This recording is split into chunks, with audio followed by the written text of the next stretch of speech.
ብፁዕ ካርዲናል ብርሃነ ኢየሱስ የምስራቅ አፍሪካ የካቶሊክ ጳጳሳት ጉባኤ ተወካዮችን ተቀበሉ።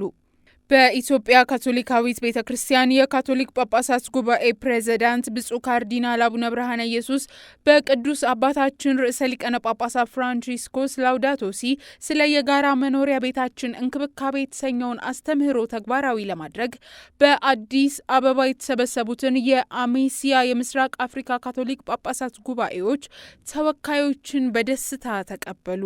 ብፁዕ ካርዲናል ልዑካኑን ወደ ኢትዮጵያ እንኳን ደህና መጣችሁ ሲሉ አገሪቱ የሰው ዘር መገኛ መሆኗን ገልጸው ይህ ታሪካዊ መሰረት ከተፈጥሮ ጋር ያለንን ጥልቅ ቁርኝት እንደሚያጠናክረው አስገንዝበዋል። ተወካዮቹ በኢትዮጵያ ምድር በሚያደርጉት ቆይታም ይህንኑ መንፈሳዊና ተፈጥሯዊ ጸጋ እንዲካፈሉ ጋብዘዋል።